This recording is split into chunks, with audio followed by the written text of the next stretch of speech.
अस्सलामु अलैकुम वरहमतुल्लाहि वबरकातुह। आज की वीडियो में हम रमज़ान अल मुबारक की उन मुबारक रातों के बारे में बात करेंगे जिन्हें ताक रातें कहा जाता है, और इन्हीं में एक अजीम रात आती है जिसे शब कदर कहा जाता है।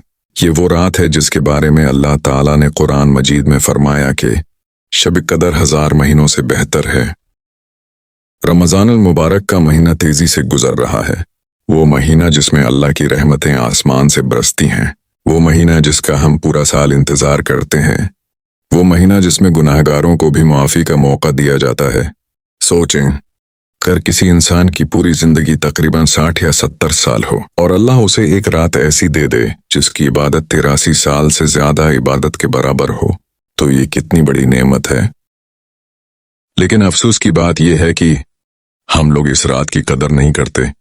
कोई मोबाइल में लगा होता है, कोई फजूल बातों में वक्त गुजार देता है और कोई नींद में सारी रात गुजार देता है। रसूलुल्लाह ने हमें बताया कि शब कदर रमजान के आखिरी अशरे की ताक रातों में तलाश करो।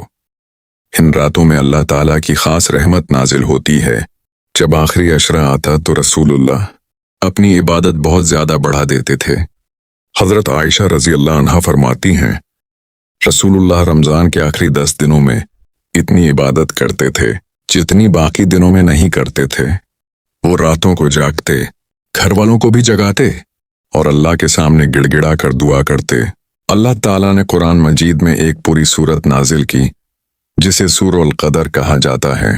अल्लाह ताला फरमाता है, बेशक हमने कुरान को शब कदर में नाजिल किया, और आप क्या जाने कि शब कदर क्या है। शब कदर 1000 महीनों से बेहतर है। इस रात फरिश्ते और जब्राइल अलैहिस्सलाम अपने रब के हुक्म से नाजिल होते हैं। ये रात सरासर सलामती है तुलुए फजर तक। ये इस बात की दलील है कि इन रातों की बहुत ज्यादा अहमियत है। इन रातों में ज्यादा से ज्यादा इबादत करनी चाहिए। मसलन नफिल नमाज, कुरान की तलावत, दुरूद शरीफ, इस्तिग़फ़ार, दुआ, जिक्र। सबसे अफजल दुआ वो है जो रसूलुल्लाह ने सिखाई। हज़रत आयशा रज़ी अल्लाह अन्हा ने रसूलुल्लाह से पूछा, अगर मुझे शब कदर मिल जाए तो मैं क्या दुआ पढ़ूं? तो रसूलुल्लाह ने फरमाया, ए अल्लाह, तू माफ करने वाला है और माफी को पसंद करता है, मुझे भी माफ फरमा दे। ये दुआ बार बार पढ़नी चाहिए। उलमाओं के मुताबिक इस रात में आने वाले साल के फैसले लिखे जाते हैं, यानी किसे रिस्क मिलेगा, किसकी जिंदगी में क्या होगा, कौन सी आजमाइश आएगी। इसीलिए इस रात दिल से दुआ करना बहुत जरूरी है। एक अहम बात, बाज़ लोग सिर्फ 27वीं रात को इबादत करते हैं, लेकिन याद रखें शब कदर किसी भी ताक रात में हो सकती है। उलमाए कराम ने अहादीस की रोशनी में शब कदर की चंद निशानियां बयान की हैं। रात बहुत पुरसकून होती है, मौसम मुतदल होता है, दिल को अजीब सुकून महसूस होता है। अगले दिन सूरज नर्म रोशनी के साथ निकलता है। लेकिन ये निशानियां हर किसी को नजर आएं जरूरी नहीं, इसलिए हमें हर ताक रात में इबादत करनी चाहिए।